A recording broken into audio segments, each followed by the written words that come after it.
જે તત્વ શ્રીમદ ભાગવતજીમાં ભક્તિ રસ, પ્રભુના લીલાઓનું રસ, જે અલૌકિક રસ બાકી હતું પ્રગટ કરવાનું, શબ્દાર્થ થયા, પદાર્થ થયા, વ્યાકરણ રૂપી એના અર્થો થયા, વિવિધ પ્રકારથી એના અર્થ પ્રગટ કરવામાં આવ્યા, પરંતુ હજુ સુધી એનું ગૂઢ અભિપ્રાય શું છે, એનો ગૂઢાર્થ શું છે, એ પ્રગટ કરવામાં નહોતું આવ્યું. શ્રીમદ ભાગવતજીના ગૂઢાર્થને પ્રકાશિત કરવું એ શ્રી મહાપ્રભુના પ્રાગટ્યનું એક કારણ બતાવ્યું.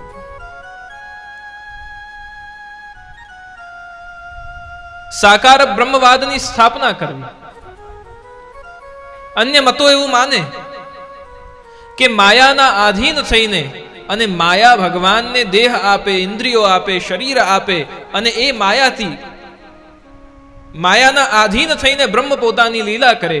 श्री महाप्रभु कहे कि अगर ये सृष्टि उसकी रचना है, अगर ये जगत उसकी रचना है, तो फिर रचना अगर सत्य है, जब ब्रह्म सत्य जगत मिथ्या, श्री महाप्रभु कहे छे ब्रह्म सत्य जगत सत्यम संसारस्तु मिथ्या. ब्रह्म तो सत्य छे, साची बात छे, पण ए अगर परम तत्व सत्य होय तो ए सत्यनी रचना पण सत्य ज होय. सत्यमांथी सत्य ज निकળી શકે. અને આ જગત એ સત્ય છે. આ જગતની અંદર રહેલી જે સંસાર રૂપી સર્વ ક્રિયાઓ છે એ માયા છે અને એ ભગવાનની શક્તિ રૂપ છે. આપ શ્રી હમણાં વચનામૃતમાં કેટલી સરસ વાત કહી કે ગુરુ રોજ ખીલીને ઠોકતા, રોજ સત્સંગ સાંભળવું. કેમ સાંભળવું? કારણ કે આપણે જે સંસારમાં રહીએ છીએ એ સંસાર માયા રૂપ છે, અને એ માયા રૂપ સંસારમાં અગર રહીએ તો એ સંસાર ક્યારે આપણને ગેરમાર્ગે દોરી દે, દુસ્સંગનો સંગ કરાવી દે, ક્યારે આપણી મતિ ફેરવી કાઢે. આ સંસારની બહુ જ મોટી એક શક્તિ છે, આ પ્રબલતા છે સંસારની. સંસાર સાગરે ભ્રમતસ્વ કર્મભિ, વૃત્રાસુર કહે છે ચતુશ્લોકીમાં, સંસાર ચક્રે ભ્રમતસ્વ કર્મભિ ત્વન્માય આત્માત્મ જદારગે હે શ્વાસક ચિત્તસ્ય નનાથ ભૂયાત. અમે એવા આ સંસાર ચક્રમાં ભ્રમણ કરીએ છીએ પ્રભુ કે અમારું જે આ ચિત્ત છે એ આપના ચરણારવિંદમાં ચોંટવાની સિવાય બધે જ ચોંટી જાય છે, બધે જ મન લાગે છે પ્રભુ, બધી ચિંતાઓ સતાવે છે. જે પરિવારને મેં મારા જીવનનું સર્વસ્વ માન્યું એ ક્યારે કોણ મારો સગો છે અને ક્યારે પરાયો થઈ જાય છે એનો કોઈ ભરોસો નથી પ્રભુ. જે સંપત્તિને મેં મારી માની હતી એ સર્વ સંપત્તિ મારી, સત્તા, સંપત્તિ, સંપર્ક જે મેં મારું માન્યું એ બધું જ પ્રભુ જ્યારે મને આવશ્યકતા હોય છે ત્યારે મને છોડીને બધું જતું રહે છે. જે વસ્તુને મેં મારી માની એ બધું ક્યારે પણ મને કહેતો નથી કે પ્રભુ હું તારો છું, હે જીવ હું તારી છું. જે વસ્તુઓમાં મેં મન લગાવ્યું, મારું મોહ લગાવ્યું, જે પદાર્થ સાથે મારું મદ જોડાયું, મારું અહમ જોડાયું, એ બધી જ વસ્તુએ મને દગો આપ્યો છે દુનિયામાં. श्री महाप्रभु कहे कि अगर इस संसार में रहकर, इस माया रूपी संसार में रहकर भी अगर हरि को प्राप्त करना है तो वो संभव है. कैसे संभव है? जब आप श्री कहूं कुछ छोड़ना नहीं, कुछ तोड़ना नहीं, केवल अपने आप को मोड़ना है. श्री महाप्रभु कहे कैसे मोड़ोगे?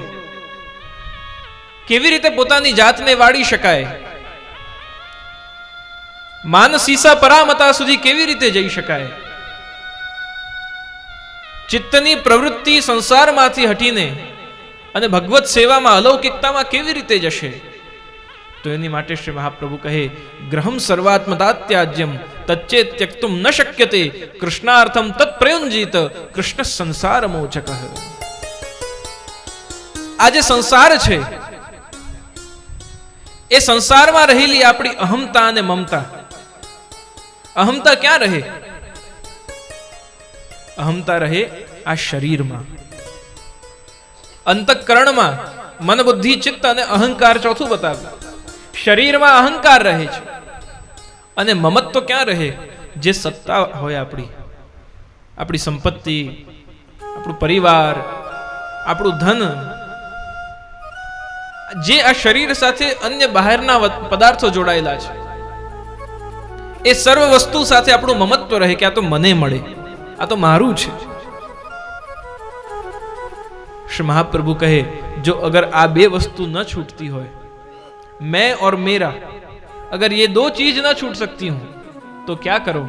तो छोड़ दो इस संसार को। तो त्याग मार्ग उत्तम है।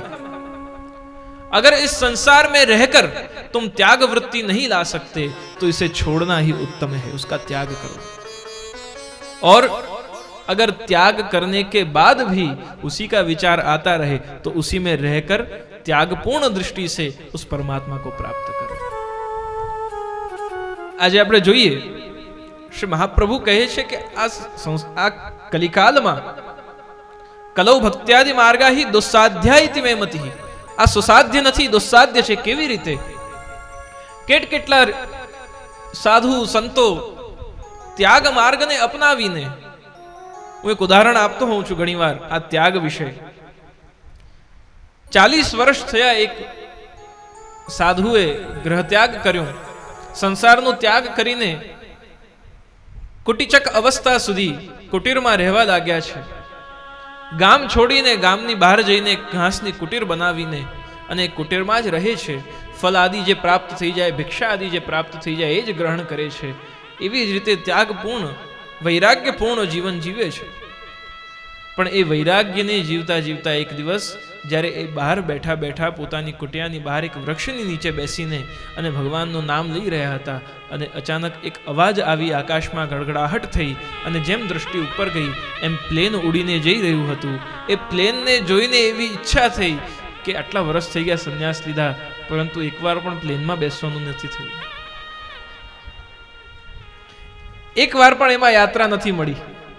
40 વર્ષ કરેલો ત્યાગ એક ક્ષણમાં ભંગ થાય છે। એવી કેટલીય વસ્તુ આ સંસારની છે જે એક ક્ષણમાં આપણને મોહ કરાવે છે। ત્યાગ કરીને, નહીં ભોગવીને, નહીં અનુભવ કરીને અને એને છોડી દેવું। પ્રિયજનો, બાળકને જેમ આપણે જે વસ્તુની ના પાડીએ ને એ વસ્તુ વધારે કરે। આપણે પણ એ પરમાત્માના બાળક છીએ। વ્યક્તિને જે વસ્તુની, આ નહીં ખાતા, આવું નહીં પહેરતા, આવું નહીં બોલતા, અહીંયા નહીં જતા, જે વસ્તુની ના પાડવામાં આવે આપણે પહેલા કરીએ છીએ કે નહીં? હા પાડે છે બધા। એટલે કરો છો?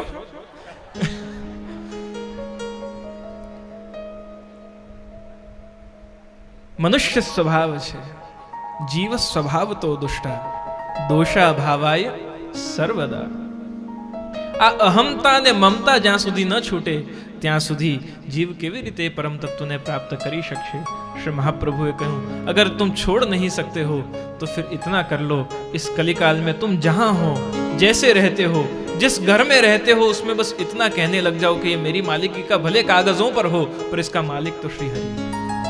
अगर मेरे परिवार का भले मैं ही सब करता धरता हूं, अगर मारा परिवारનું બધું જ સંરક્ષણ હું કરી રહ્યો છું, પોષણ ભરણ હું કરી રહ્યો છું, છતાંય આ પરિવાર શાની માટે હું ભરણ પોષણ કરું કે આ પરિવાર મારા પ્રભુની સેવા કરે। સંસાર પણ હરિ માટે બને।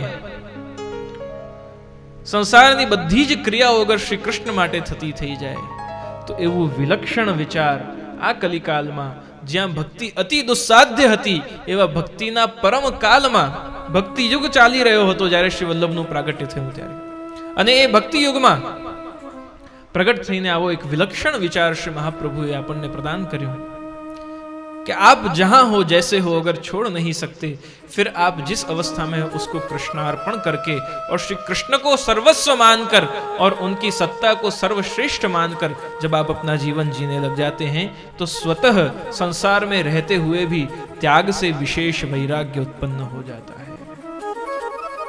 घणी बार देहथी छोड़्या करता मनथी छोड़ी दઈએ ને એવો ત્યાગ ઉત્તમ છે। अगर मनथी એનો ત્યાગ થઈ જાય તો વૈરાગ્ય ક્ષણમાં ઉત્પન્ન થઈ જાય છે।